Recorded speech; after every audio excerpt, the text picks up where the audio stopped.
देश में crypto currency का जाल पूरे देश में फैल चुका है। अगर मैं बात करूं फॉरेक्स ट्रेडिंग की, चिट फंड कंपनियों की, भारत का कोई भी घर इससे अछूता नहीं है। हमने एक खास कार्यक्रम शुरू किया है, जालसाज 420। इन सभी जो क्रुक्स हैं, इनका जो मोडस ऑफ ऑपरेंडी है, जनता को बताने के लिए, जनता को समझाने के लिए कि इसमें वो ना फंसे। अगर वो इसमें फंसते हैं तो उनका पैसा सुरक्षित नहीं है। ये बहुत सी कंपनियां हैं जो लोगों को लालच देती हैं, बड़े बड़े लालच देती हैं, 5%, 10%, कई कंपनियां तो 20-26% तक लालच देती हैं कि हर महीने आपको इतना रिटर्न मिलेगा। वो कुछ देर तो अपना जो है सिस्टम चलाती हैं, 5-6 महीने के बाद जब उनके पास बहुत से लोगों का पैसा इन्वेस्ट होता है तो उनका पैसा लेकर वो रफू चक्कर हो जाते हैं।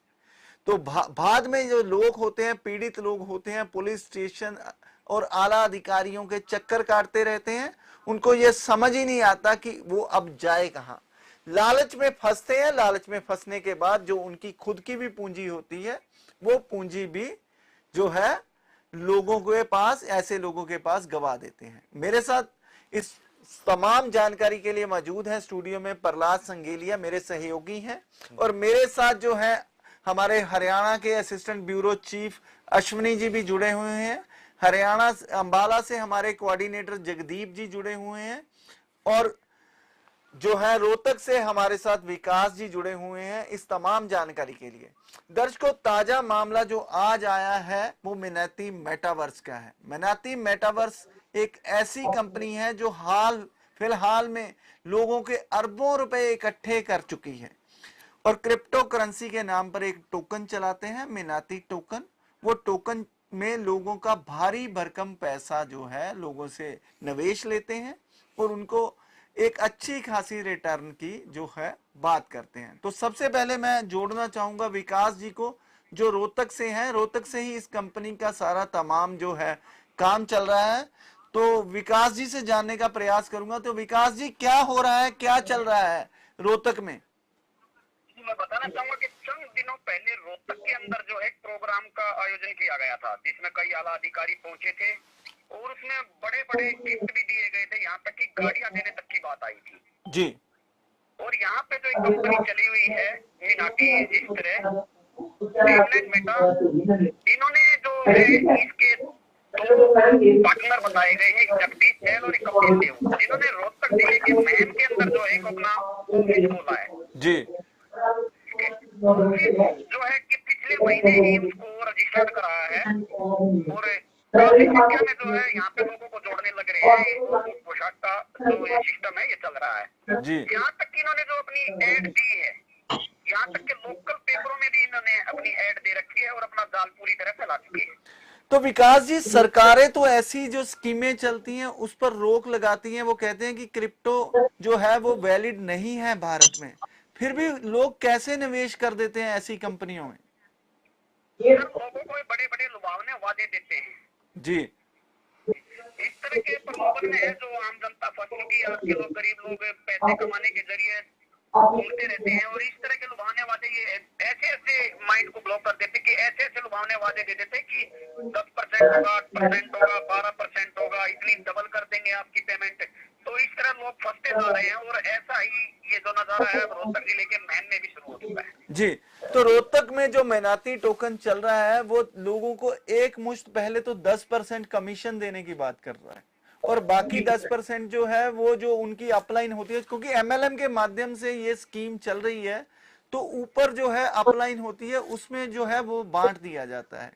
उसके बाद अगर मैं बात करूं तो लोगों को गाड़ियां, टूर ये देने में अगर वो 60% पैसा उनके पास बचता है, 40% इसमें खर्च हो जाता है, वो लोगों को रिटर्न कैसे देंगे? और ये भी उनका ब्रोशर हम जब पढ़ते हैं तो ये देखने में आता है कि 5% महीने का वो रिटर्न देने की बात करते हैं और 18 महीने बाद जो प्रिंसिपल अमाउंट है, फुल अमाउंट, उसको वापस करने की भी बात करते हैं। तो ये कैसे संभव हो सकता है?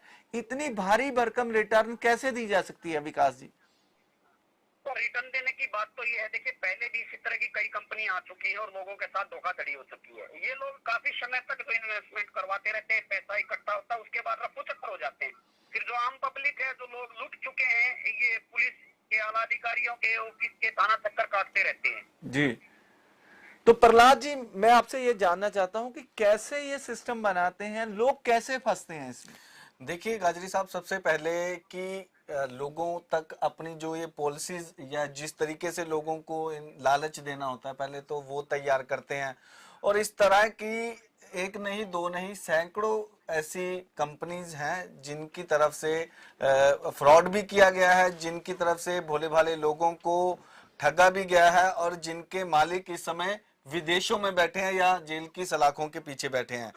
अगर हम बात करें एटीएम क्वाइन, लुधियाना से ही कोई महाशय हैं जिनकी तरफ से अपना ही एटीएम क्वाइन था जो वो शुरू कर लिया गया। उसके बाद LPNT, QFX और इसके साथ FX स्टॉक, ऐसी कई कंपनियां हैं जिनके द्वारा अपने टोकन शुरू किए गए हैं।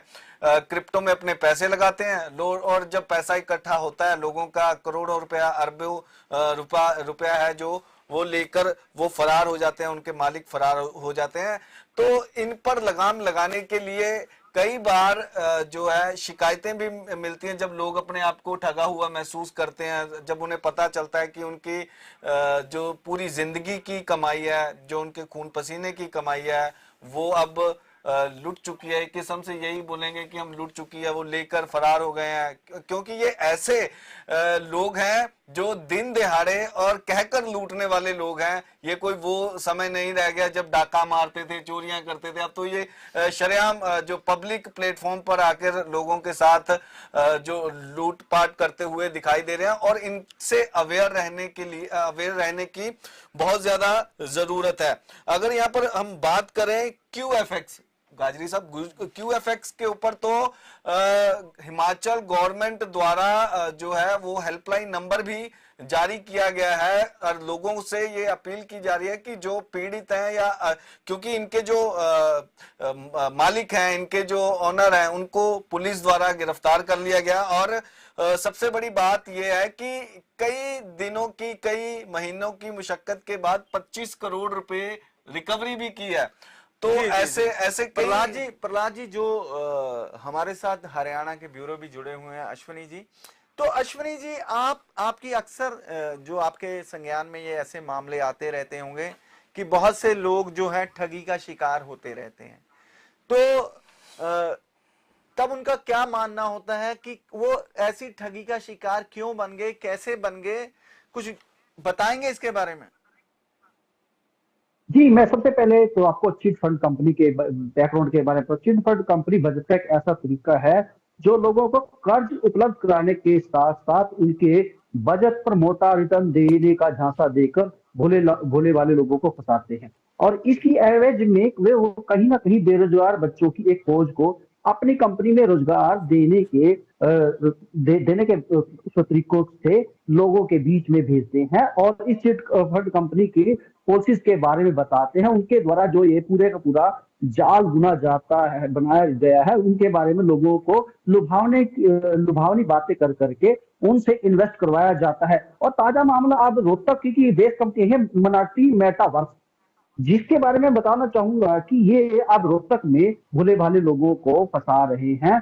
और सबसे बड़ी रोचक बात इसमें यह है कि हाल ही में रोहतक में एक प्रोग्राम का कार्यक्रम का आयोजन किया गया है, जिसमें हरियाणा सरकार के आला जो अधिकारी हैं वो बतौर मुख्य अतिथि जाते हैं। और कहीं ना कहीं कंपनी इसकी एवज में लोगों को ये मैसेज देना चाहती है कि ये कंपनी एक बड़ी विश्वसनीय कंपनी है, जिसके साथ सिस्टम के इतने बड़े बड़े अधिकारी जुटे हुए हैं। लेकिन कहीं ना कहीं वो इस आयोजन की आड़ में लोगों को इकट्ठा कर रही है और उनकी खून पसीने की कमाई को अपनी कंपनी में निवेश करवा रही है। इससे पहले भी भारत में चिट फंड कंपनियों का रिकॉर्ड अगर देखा जाए तो इसमें बड़ी बड़ी कंपनियां आई थी, गोल्डन फॉरेस्ट थी, फ्यूचर मेकर थी और सहारा कंपनी थी। और सबसे बड़ी बात अभी है कि जो शारदा कंपनी 2008 में आई थी, उस कंपनी में कहीं ना कहीं भारतीय राजनीति के जो बड़े बड़े धुरंधर थे उनके परिवार के लोग जुड़े हुए थे, और वो इतना मोटा इन्वेस्टमेंट करवा के लोगों को चपत लगा के फरार हैं,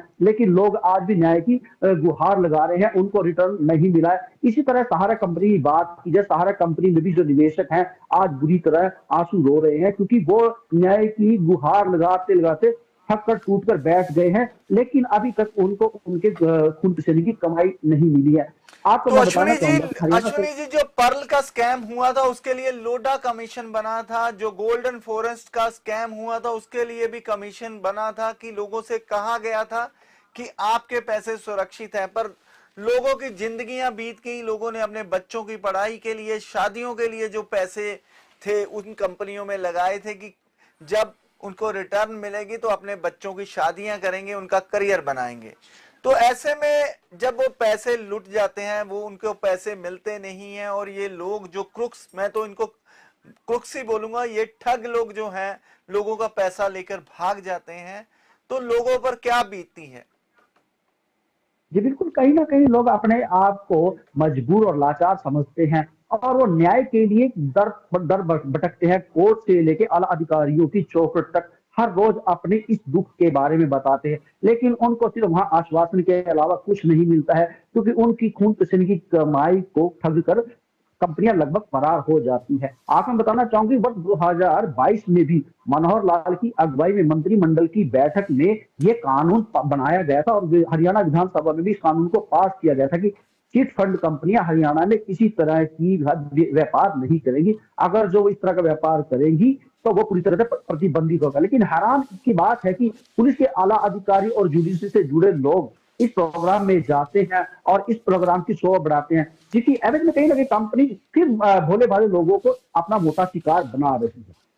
तो जगदीप जी भी जुड़े हुए हैं हमारे साथ। जगदीप जी, तो मैं आपसे जानना चाहूंगा कि बड़े बड़े आला अधिकारी जो है इसमें जाते हैं, और कहीं ना कहीं तो जो आला अधिकारियों का इनको संरक्षण प्राप्त है।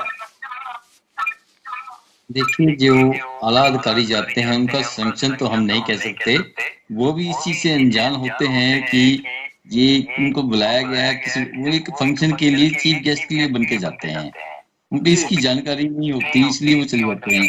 तो कहीं न कहीं वो उनका कोई वहां के लोकल के प्रशासन से की लिंक होते हैं, जिससे लिए वो अधिकारियों को या बड़े अफसरों को बुला लेते हैं, वो वहां पे चले जाते हैं और लोग उन्हीं को देख के उनके पीछे लग जाते हैं और अपने जीवन भर की जो जमा पूंजी है उसमें लगा देते हैं, और सारी पूंजी उनकी जब लेके भाग जाते हैं तो हाथ मलते रह जाते हैं, उनके हाथ में कुछ नहीं रह जाता। जब चिड़िया चुगी खेत, फिर क्या रह गया हाथ में, तो ये कहावत भी है। नहीं, जैसे आपने बोला कि इनको मालूम नहीं होता, बड़े बड़े आला अधिकारी, आईपीएस अधिकारी हैं, जुडिशियल ऑफिसर हैं, इनके हाथ में तो कानून व्यवस्था होती है, इनको तो पहले पता होना चाहिए। इनके पास सीआईडी होती है, बहुत से ऐसे इनके पास तो इंस्ट्रूमेंट होते हैं, इनके पास इतनी एजेंसीज होती हैं जिससे ये जान सकें कि कौन सी कंपनी में इनको जाना चाहिए। और वैसे भी अगर जुडिशियल अधिकारियों की बात करूं तो उनको तो जो उनके एथिक्स हैं, जॉब के एथिक्स हैं, जॉब का प्रोटोकॉल है, क्या उनको ये आज्ञा देता है ऐसी जगह पर जाने की और उसके लिए प्रचार करने की?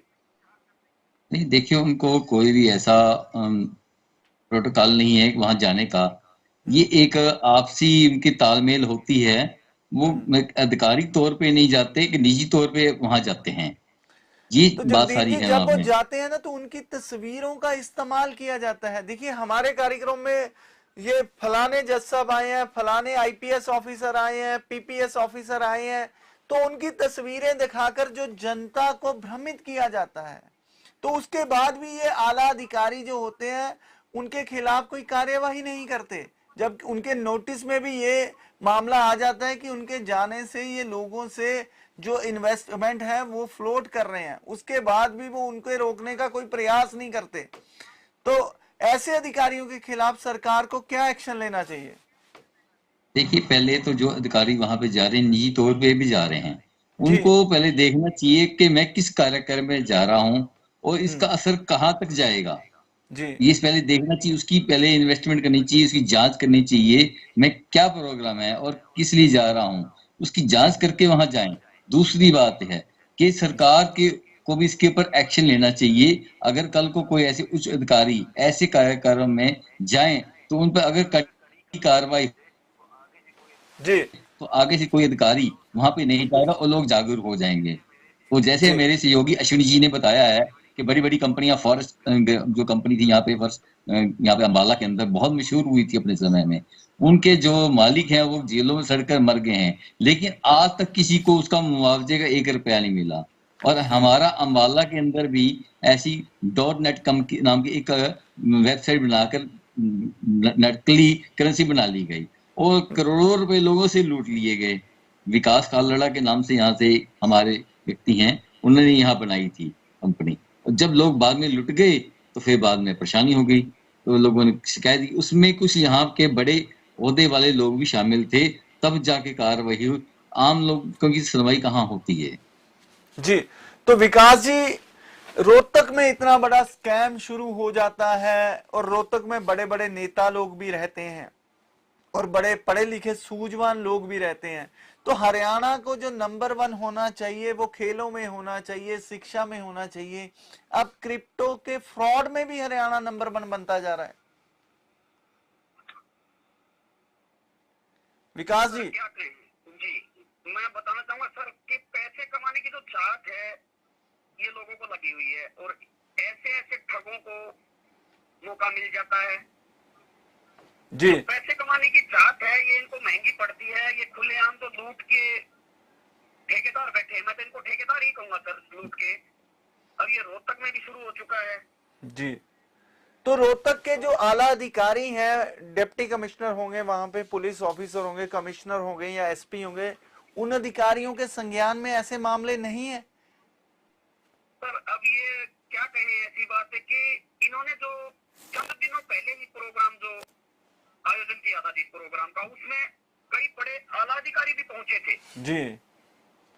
तो यही बात में अभी बात हुई सीआईडी की, तो सीआईडी की बात मैं बताऊंगा कि महन के सीआईडी वालों को तो ये तक पता नहीं कि ये ऑफिस है कहाँ पे। जी जी। गुप्तचर विभाग क्या कर रहा है, गुप्तचर विभाग को महन के गुप्तचर विभाग ने ये कहा, जब उनसे जानकारी प्राप्त करना चाहिए कि इस तरह के ऑफिस है और ये वहाँ पे ऑफिस, हमने उनको बताया कि यहाँ पे ऑफिस है, जी। तो कह रहे हमारे को इसकी कोई जानकारी नहीं है। तो पत्रकार को जानकारी हो सकती है और प्रशासन को बिल्कुल भी जानकारी नहीं है, तो इससे क्या माना जाए विकास जी की जो प्रशासन चुस्त दुरुस्त होना चाहिए, हरियाणा सरकार उसे चुस्त दुरुस्त करने में नाकाम साबित हुई है। इस तरह का तो जिस तरह का तो माहौल चल रहा है यहाँ पे, इस तरह जो क्वाइन वाला सिस्टम चला हुआ है, जगह जगह लूट चल रही है, तो इसके हिसाब से तो यही है कि प्रशासन सुस्त नहीं, प्रशासन सुस्त है, चुस्त नहीं है। कहीं ना कहीं प्रशासन पर भी आरोप लगते हैं कि इस तरह की जो लूटपाट होती है तो प्रशासन पहले कहाँ सोया हुआ होता है जी। जो उन्हीं के एरिया में, मेन के एरिया में ये ऑफिस बनाया गया है जी, और वहाँ पे प्रोग्राम चल रहा है, लेकिन मेन पुलिस को इसकी जानकारी नहीं है। और बड़ी बड़ी गाड़ियां वितरित की जाती हैं और सोशल मीडिया का जमाना है, सोशल मीडिया की मॉनिटरिंग होती है और सरकार के पास इसकी भनक तक नहीं पड़ती। और हमने आपको तस्वीरों में भी दिखाया कि लोग ब्लैक मनी कैश लेकर जा रहे हैं। ये कैसा कॉइन है, इसको खरीदने के लिए कैश लेकर जा रहे हैं और कैश से इसकी जो है ट्रांजैक्शन हो रही है, सीधा के सीधा जो पैसा है वो ब्लैक मनी इसमें इन्वेस्ट हो रही है। ना तो सरकार को टैक्स आ रहा है और भारत का पैसा जो है ब्लैक मनी में इन्वेस्ट होकर यूएसडीटी परचेज किया जाता है। तो हम रोज रोज बात करते हैं कि हमारे डॉलर की मुकाबले रुपया कमजोर क्यों हो रहा है, तो ये जितनी भी ब्लैक मनी है ये डॉलर खरीदने में लग रही है। तो विकास जी, इसे रोकने के लिए सरकार को क्या कदम उठाने चाहिए? सरकार को पुख्ता प्रबंध करने चाहिए, इसके जगह जगह पर इनकी चेकिंग करनी चाहिए। यहाँ तक कि अब ये बताइए आप कि रोहतक की बात करता हूँ मैं, रोहतक के लोकल पेपरों में जी इसके इश्तेहार दिए जाते हैं जी। 2 से 3 बार इसके इश्तेहार दिए जा चुके हैं, लेकिन फिर भी प्रशासन इस पर कोई कार्रवाई नहीं कर रहा है। तो प्रहलाद जी, जैसे कि chit fund and money circulation act 1978 है जो, उसमें स्पष्ट लिखा हुआ है कि पैसे की कलेक्शन तो दूर की बात है, पैसे की कलेक्शन करने के लिए हम जो है ब्रोशर तक छाप नहीं सकते। ये सीधा सीधा कानून पास हुआ है और सेबी ने इसके लिए गाइडलाइन भी जारी कर रखी है, आरबीआई ने मास्टर सर्कुलर जारी कर रखा है। तो लोग जो इन्वेस्टर हैं उनके इंटरेस्ट को प्रोटेक्ट करने के लिए हरियाणा सरकार ने कानून भी पास कर रखा है, और पंजाब सरकार ने भी, महाराष्ट्र सरकार ने भी, ताकि जो ऐसे लोग हैं उनका इंटरेस्ट को प्रोटेक्ट किया जा सके। फिर भी कार्यवाही नहीं होती। देखिए, सबसे अहम बात यह है कि ब्रोशर जिसकी आपने बात की, उस पर अगर वो फोटो नहीं छापेंगे, पिक्चर्स नहीं छापेंगे, तो उनके पास लोग नहीं आएंगे, और वो उनकी विश्वसनीयता जो है बनी हुई है, लोग उन पे विश्वास कैसे करेंगे जब तक ज्यादा से ज्यादा वो दिखाने की कोशिश करते हैं।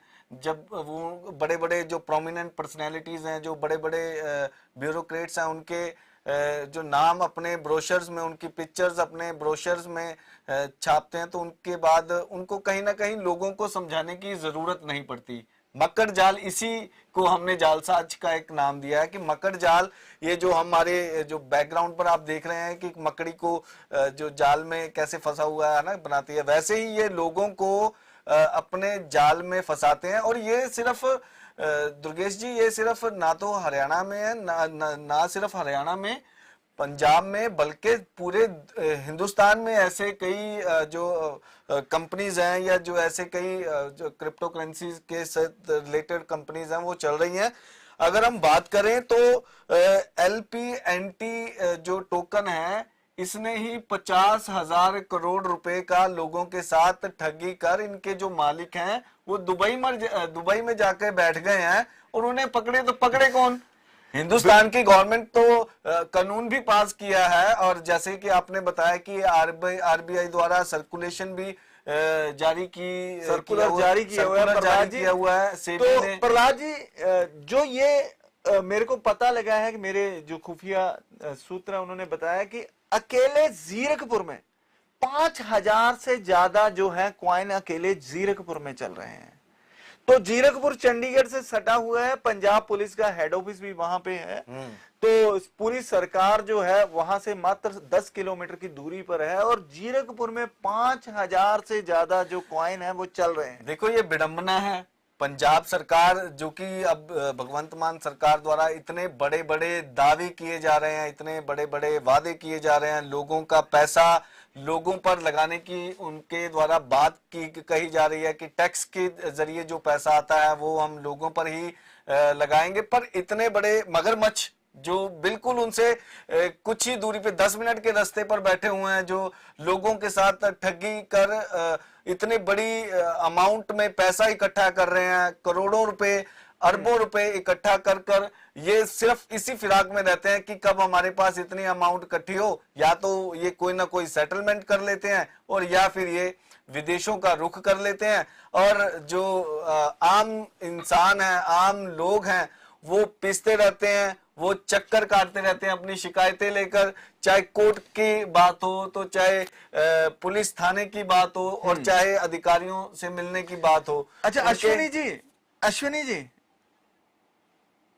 अच्छा, तो मैं जगदीप जी, अगर मैं बात करूं तो KYC, नो योर कस्टमर, ये जो सरकार की तरफ से गाइडलाइन जारी की गई है कि किसी से कोई निवेश लेना है, किसी का कोई बैंक में खाता खोलना है, डाकखाने में खाता खोलना है, कहीं भी खोलना है, तो नो योर कस्टमर जो गाइडलाइन है उसके बिना ये खाता नहीं खुल सकता। इवन जो हमने सिम कार्ड भी लेना है, वो सिम भी इसके बिना नहीं मिलता है। तो नो योर कस्टमर के बिना ये कैसे लोगों से इन्वेस्टमेंट लेते हैं? ये KYC के जो नॉर्म्स हैं अगर वो फॉलो ना किए जाए तो सीधा सीधा जो है वो फेमा का उल्लंघन है। फॉरेन एक्सचेंज मैनेजमेंट एक्ट और prevention of money laundering act है जो PMLA, तो उसका सीधा सीधा उल्लंघन है। और ये सीधा जो बात है ED का केस बनता है, इन्फोर्समेंट डायरेक्टरेट इसमें डायरेक्टली इन्वॉल्व हो जाता है। तो KYC के बिना ये पैसे का लेन देन के आदान प्रदान कैसे होता है? देखिए, जो ये पैसा जा रहा है, पहले आपने ये बताया है कि ब्लैक मनी है, 2 नंबर का पैसा इसको बोलते हैं, वो वही लोग इन्वेस्टमेंट कर रहे हैं इसके अंदर। और दूसरी बात, हमारा जो रुपया, भारतीय रुपया है, वो कमजोर हो रहा है इसकी वजह से। ये बड़ी बात है, क्योंकि ये जो जितनी इन्वेस्टमेंट होती है डॉलर के अंदर होती है, पैसा हमारा इंडियन होता है, और जो पैसा वहां जाता है डॉलर में जाता है, इसलिए पैसा कमजोर हो रहा है। दूसरी बात ये है KYC केवाईसी के बिना देखिए कोई भी, आपने कहा भी हमारे भारत सरकार की एक नियम है, उसके बिना भी हमें कोई भी चीज सिम हो या कोई अन्य चीज सुविधाएं मिलती हैं, वो केवाईसी के बिना नहीं मिल सकती। जब तक उस पे कोई ओटीपी नहीं आता, वो वेरिफिकेशन नहीं होती। तो ये एक अवैध धंधा है ना, ये काला धंधा है। काला धंधे के अंदर केवाईसी नहीं होती, वो ऐसे ही चलता है। उसको के ब्लैक मनी को व्हाइट मनी करने के लिए लोग इसमें पैसा लगा रहे हैं। और तो दूसरी जगदीप बात जी, ये आपकी बात से ये बात निकल के आ रही है कि ये ग्रे मार्केट का धंधा है, और ग्रे मार्केट के धंधे में पुलिस के आला अधिकारी जा रहे हैं इसको प्रमोट करने के लिए, इसके फंक्शनों में जुडिशरी के ऑफिसर जा रहे हैं, पुलिस ऑफिसर जा रहे हैं, तो ग्रे मार्केट को प्रमोट किया जा रहा है, और इनके कंधे पर तो जिम्मेवारी है ना ऐसे कामों को रोकने के लिए। बिल्कुल जिम्मेवारी है, बहुत बड़ी जिम्मेदारी है। देखिए हरियाणा सरकार ने एक्ट भी बनाया है और केंद्र सरकार ने भी एक्ट बनाया है। 33% जो इस पे टैक्स लगता है एक्चुअल में, अगर कोई जेन्युइन कंपनी है तो उसमें 33% टैक्स लगेगा, तब जाके वो कंपनी वेरीफाइड। अगर आप उसकी पहले जांच करो भी आप पैसा कहाँ लगाने जा रहे हो, उसके बाद पैसा लोग देखते ही नहीं। वो ये देखते हैं एक्चुअल में क्या होता है, इतनी चकाचौंध दिखा देते हैं। जैसे आपने कहा कि गाड़ियां दे रहे हैं, बहुत बड़ी इनाम दे रहे हैं, सोना दे रहे हैं, घड़ियां दे रहे हैं, तो लोग ना चौकाचौंध के अंदर आ जाते हैं इनके। और बड़े बड़े अधिकारी आपने कह रहे जा रहे हैं, उनकी फोटो लगा लेते हैं, ब्रोशर जो छाप देते हैं, इन चीजों से प्रभावित होते हैं लोग, आम जनता उनके प्रभाव में आ जाती है, इसलिए लोग उनके बहकावे में आकर फंस जाते हैं, लेकिन बाद में उनको पछताना ही पड़ता है। तो बाद में इनको पछताना ही पड़ता है। अगर मैं बात करूं तो आपके जो एरिया था वो गृह मंत्री का इलाका था, हरियाणा में बहुत तेज तरार वो नेता रहे हैं, और वो अक्सर कहते हैं कि अंबाला में कुछ भी ऐसा घटित नहीं होगा जिससे अंबाला की जनता त्रस्त हो। क्या आपके पूर्व गृह मंत्री अनिल विज ने इस पे कभी कोई एक्शन लिया? देखिए एक्शन तो वो लेते ही रहते हैं समय समय पे। जब अंबाला के अंदर डेट नॉट के नाम से कंपनी खुली थी, तो लोग उनके पास फरियाद लेकर गए थे, तो उन्होंने एसपी हमारे जशनदीप सिंह रंधावा को निर्देश दिए थे कि चाहे कोई भी व्यक्ति हो, चाहे हमारी पार्टी का हो चाहे पार्टी से बाहर हो, किसी के साथ कुछ भी रियायत बरतने की जरूरत नहीं है, उस पर कड़ी कार्रवाई। इस मामले में तो हमारे गृह मंत्री हो सकते हैं, उसमें कोई संशय नहीं है। लेकिन अब क्या करें, लोग भी गुमराह होते हैं, तो वो कहाँ किस किस को रोकें, ये तो खुद को जाग। आपकी आवाज जो है सरकार तक पहुंचाने का प्रयास करेंगे, और कोशिश करेंगे कि सरकार समय रहते जागे और जो क्रुक्स हैं उनको समय रहते रोके। आप सभी ने अपना कीमती समय दिया, उसके लिए बहुत बहुत धन्यवाद। ये जो मुहिम हमने जालसाज 420 छेड़ी है, ये निरंतर जारी रहेगी। भारत में जब तक ऐसे जो क्रुक्स हैं उन पर सरकार कार्यवाही नहीं करती, तब तक ये हमारी मुहिम जारी रहेगी। हमें आप सब लोगों का सहयोग चाहिए।